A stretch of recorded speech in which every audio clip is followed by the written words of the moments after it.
Hai Tio. Hei sis, hehe, maaf ya telat. Udah lama ya nunggunya? Enggak, ini juga baru selesai pesan kopi. Gih, sono pesan dulu. Oke. Silahkan kakak, mau order apa? Ice americano satu deh. Bayarnya cash ya mbak? Oke, ice americano 1 ya kak. Nah, ini kembaliannya.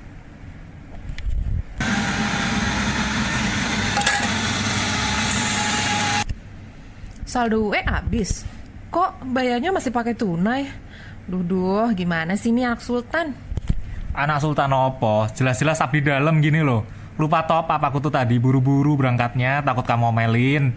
Nah, mbak gini loh merchant-merchant tuh. Seneng aku kalau dapat kembalian uangnya masih bagus-bagus. Paling bete kalau dapat duit bekas yutel-untel. Ruwet kayak hari-hariku.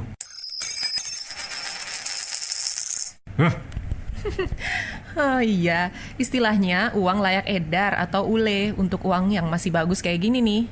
Nah, itu tuh salah satu kerjaannya penyelenggara jasa pengolahan uang rupiah atau biasa disingkat PJPUR. Ya kayak gini, memastikan distribusi ULE ke ATM dan perbankan.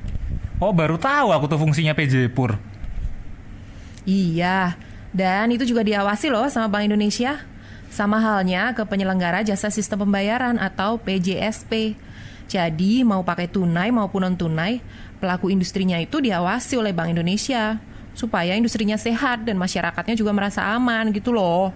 Kalau aku tadi bayarnya pakai UE. Konsumen makin gampang sekarang buat transaksi kalau di merchant karena udah punya kris. Kita punya UE apapun, merchant pasti bisa nerima. Tinggal klik-klik, beres. Oh gitu toh. Pengetahuanmu kok luas banget toh.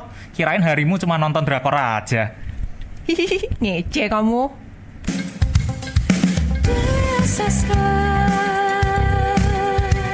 Berkarya bermakna berwarna. Halo Sobat Digitalis, jumpa lagi dengan kami di sesi podcast terakhir edisi spesial DSSK TTM, The 10 Minutes with DSSK, pengawasan terhadap PJSP dan PJPUR untuk mendukung BSPI 2025.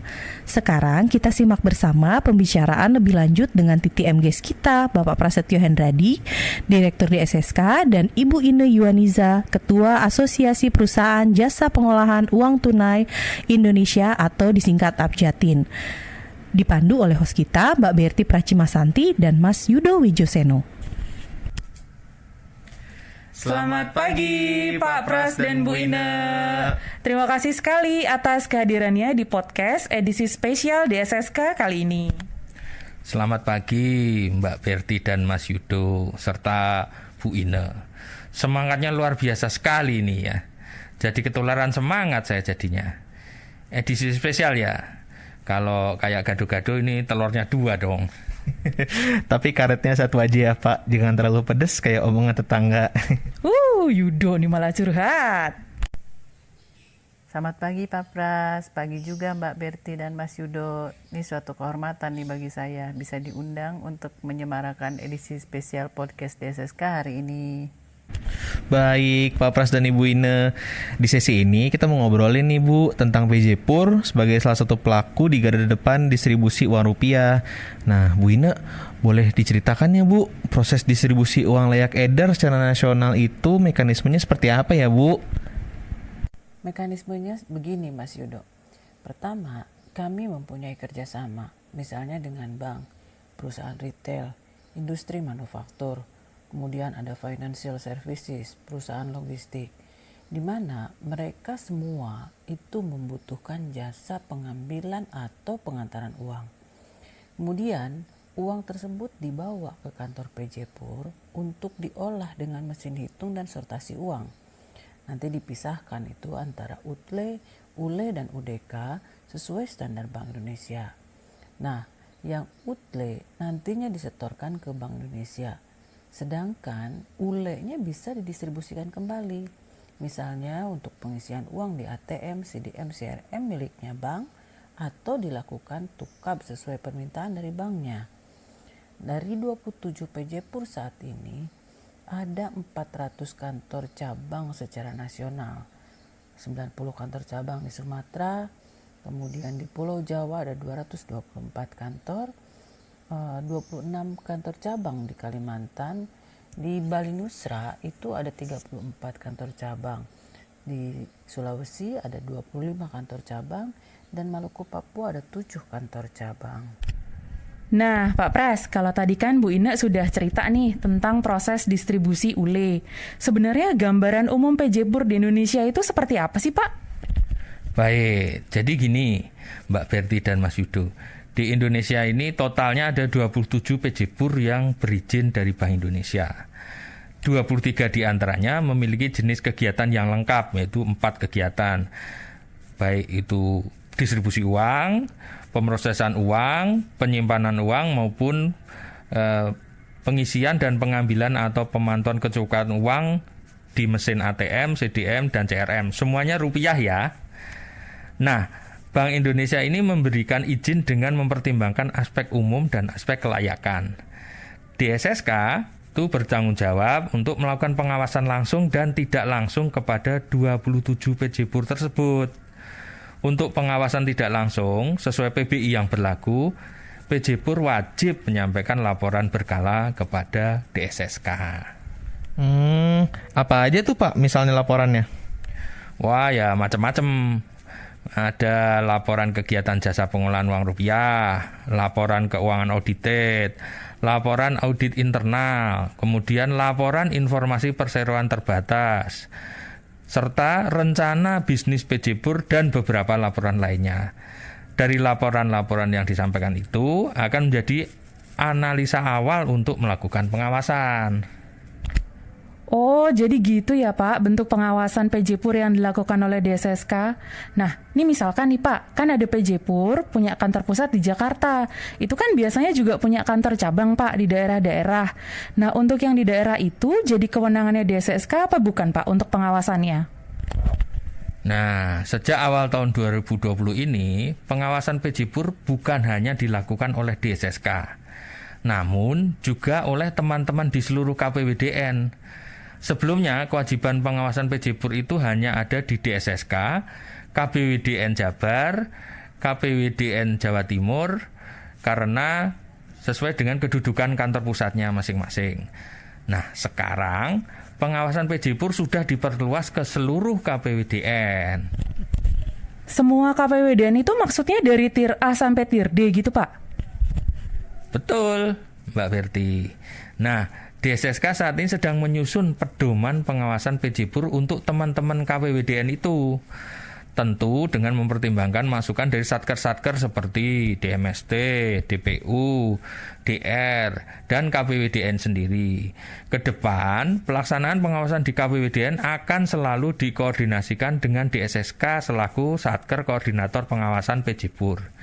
Ini sejalan dengan nilai-nilai strategis Bank Indonesia, yaitu coordination and teamwork, melalui sinergi yang berkesinambungan sehingga dapat memberikan nilai tambah. Jadi sekarang KPWDN punya tugas tambahan ya Pak untuk melakukan pengawasan terhadap PJ Pur. Nah, dari kegiatan pengawasan PJ Pur yang tadi Bapak ceritakan, sebenarnya apa sih ultimate goal yang ingin dicapai oleh Bank Indonesia Pak? Nah, gini Mas Yudo, tahun ini Bank Indonesia telah meluncurkan blueprint Pur yang tujuan utamanya adalah untuk menyediakan uang yang layak edar dalam jumlah nominal yang cukup dan jenis pecahan yang sesuai dan sejalan dengan arah kebijakan Bank Sentral serta selaras dengan strategi nasional kebijakan non-tunai.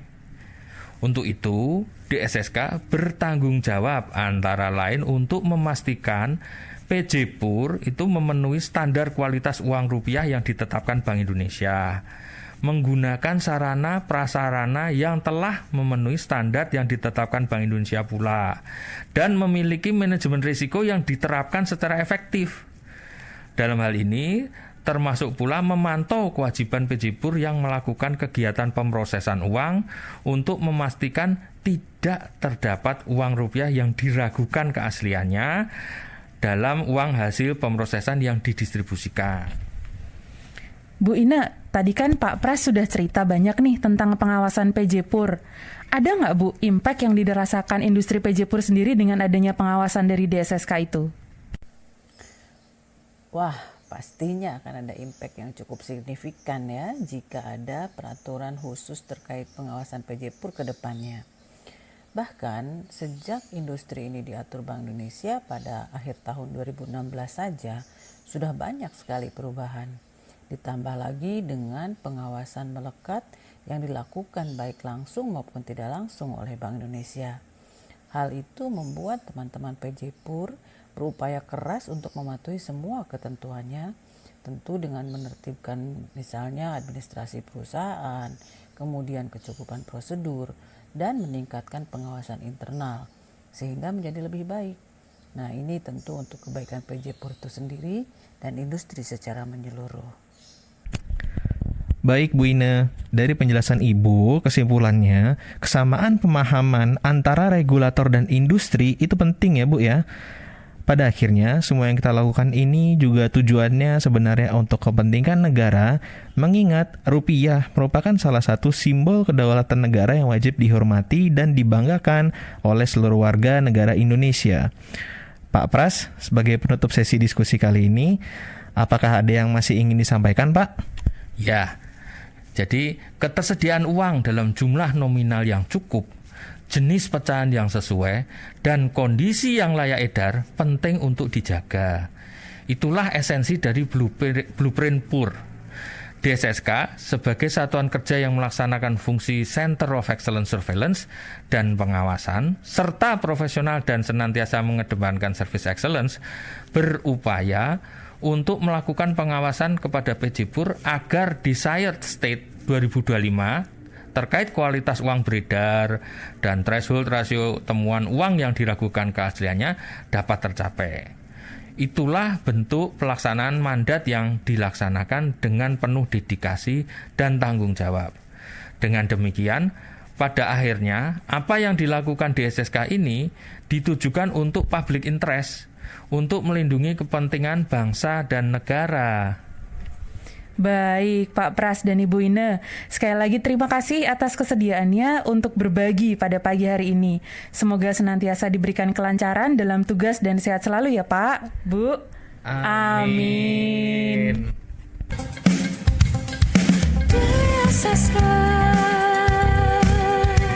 Berkarya bermakna berwarna. Sobat Digitalis, itu tadi bincang-bincang kita dengan Bapak Prasetyo Hendradi dan Ibu Ine Yuwanisa. Dari penjelasan Bapak Prasetyo dan Ibu Ine, maka kita sudah mendapatkan penjelasan bagaimana strategi pengawasan PJPUR yang dilakukan DSSK dapat mendukung tercapainya BSPI 2025 untuk kebijakan pengelolaan uang rupiah, yaitu terjaganya kualitas uang beredar. Kita sudah mendapatkan pemaparan untuk pengawasan terhadap kegiatan uang tunai. Nah, selanjutnya mari kita dengarkan pemaparan untuk pengawasan terhadap kegiatan non tunai, yaitu PJSP dengan TTM guest kita Bapak Y. Budiatmaka, Direktur Eksekutif DSSK, dan Bapak Tata Martadinata dari Asosiasi Sistem Pembayaran Indonesia, yang kembali dipandu oleh host kita Mbak Berti Pracimasanti dan Mas Yudo Wijoseno. Selamat pagi Pak Budi dan Pak Tata. Terima kasih sekali atas kesediaannya Pak Budi dan Pak Tata untuk meluangkan waktu di tengah-tengah kesibukan yang sangat padat dan hadir di podcast edisi spesial kali ini. Selamat pagi Mas Yudo, Mbak Berti dan Pak Tata. Ini sepertinya karena edisi spesial ya. Mbak Berti dan Mas Yudo kelihatannya semangat sekali pagi ini. Saya juga jadi merasa punya tambahan energi ini rasanya. Kayak HP habis di-charge ya Pak. Selamat pagi Pak Budiatmaka, Mbak Berti, Mas Yudo. Terima kasih banyak sudah mengundang saya mewakili ASPI di edisi spesial ini. Baik Pak Budi dan Pak Tata, kalau di sesi sebelumnya tadi udah dibahas tentang pengelolaan uang rupiah. Nah, di sesi kali ini kita akan ngobrol-ngobrol tentang sistem pembayaran non-tunai. Menurut Pak Budi, bagaimana sih gambaran penggunaan non-tunai melalui digital payment di masa kini, Pak? Nah, betul Mas Yudo.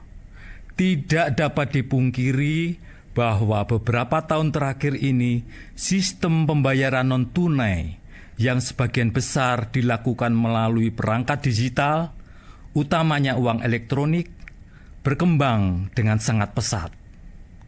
Pertumbuhan jumlah instrumen dan pengguna uang elektronik posisi 31 Agustus 2020 meningkat pesat sebesar 50,17% dibandingkan tahun sebelumnya, menjadi sebanyak 376,14 juta akun. Dan ini diiringi dengan pertumbuhan nilai transaksi sebesar 33,80% menjadi 17,23 triliun rupiah. Dibandingkan dengan uang elektronik chip base, tercatat uang server base yang diakses melalui perangkat digital memiliki proporsi yang jauh lebih besar, yaitu sebesar 82,68%.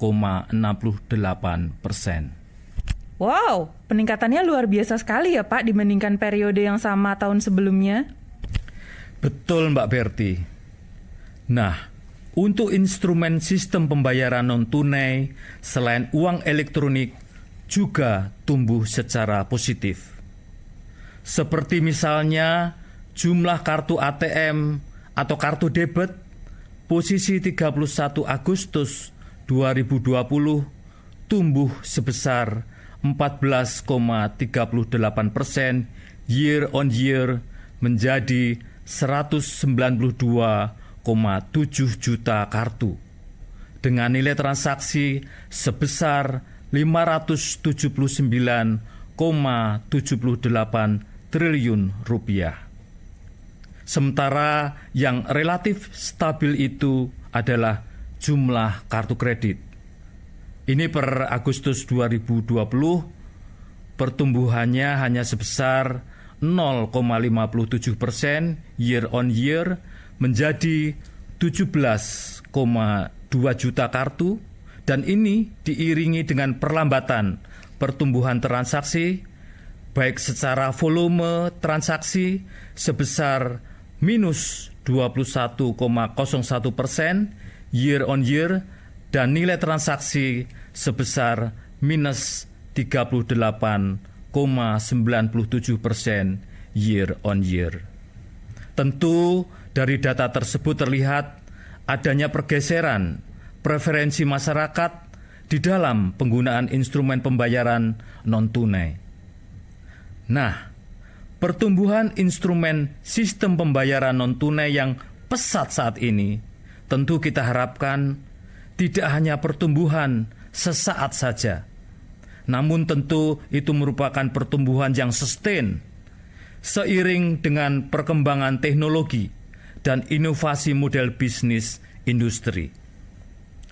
Untuk itu, dalam rangka menavigasi sistem pembayaran nasional di era digital untuk integrasi ekonomi dan keuangan digital nasional, Bank Indonesia telah meluncurkan Blueprint Sistem Pembayaran Indonesia 2025 yang berisi 5 poin penting, yaitu: pertama, integrasi ekonomi keuangan digital nasional.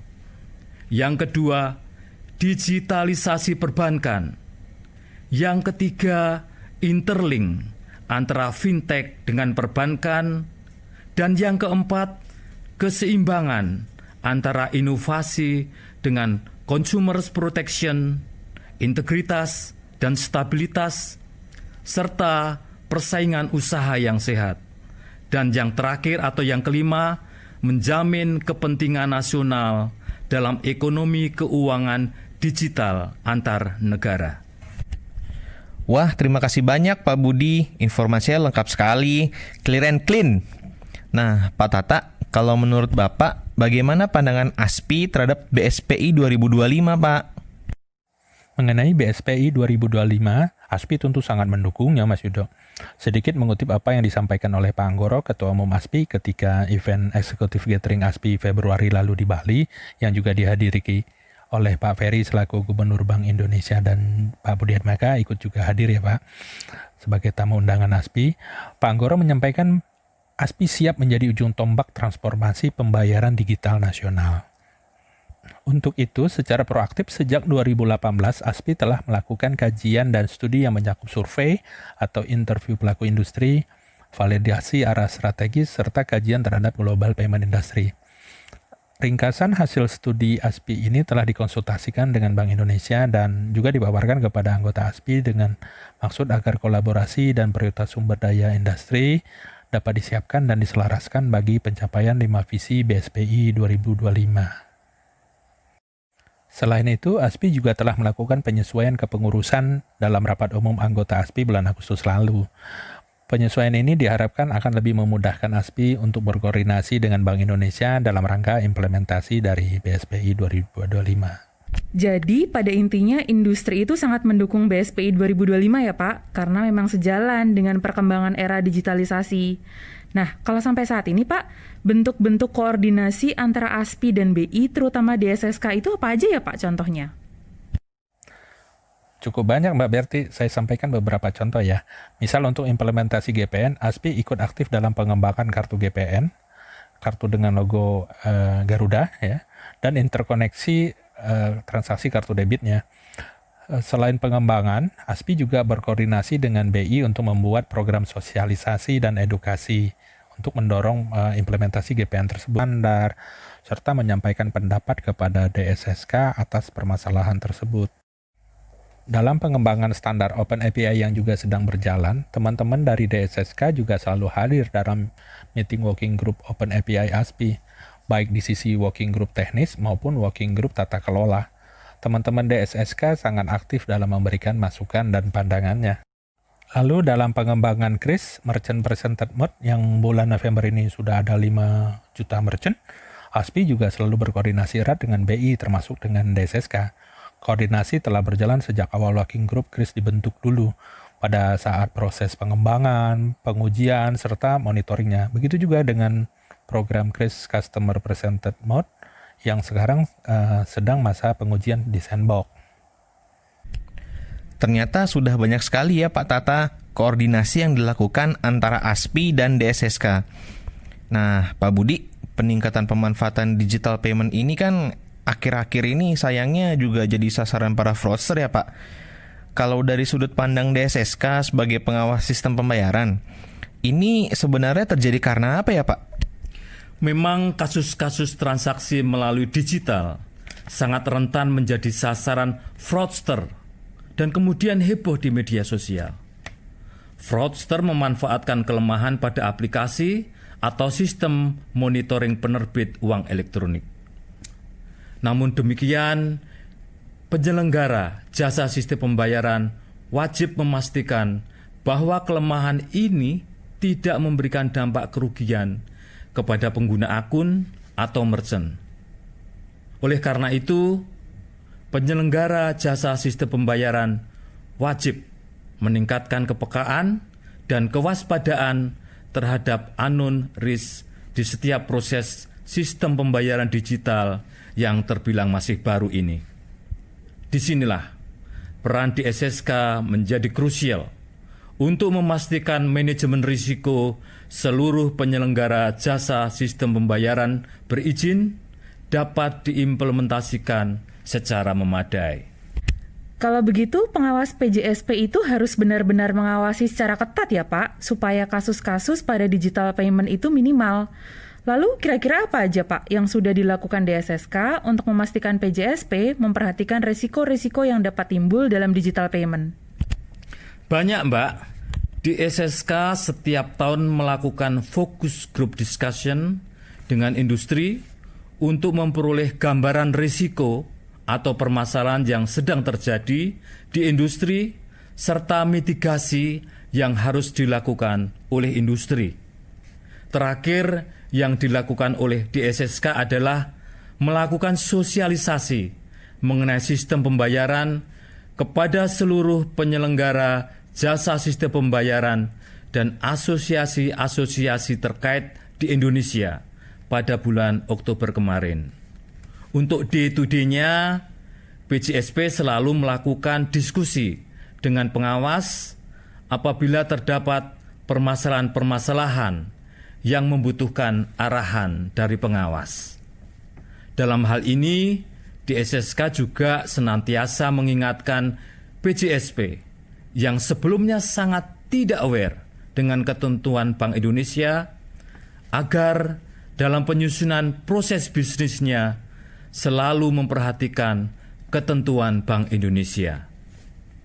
Nah, yang paling penting adalah pengawasan yang dilakukan oleh DSSK, baik langsung maupun tidak langsung, selalu mengarah kepada BSPI 2025, yaitu dengan memperkuat pengawasan dengan terus meningkatkan kompetensi, koordinasi, dan kolaborasi untuk memberikan pelayanan terbaik serta menjaga keamanan dan keandalan sistem pembayaran nasional. Baik, Pak Budi dan Pak Tata, sekali lagi kami terima kasih sekali atas kesediaannya untuk hadir di edisi spesial kali ini. Penjelasan yang disampaikan benar-benar memberikan pencerahan bagi kami, Pak. Salam sehat selalu ya, Pak Budi dan Pak Tata.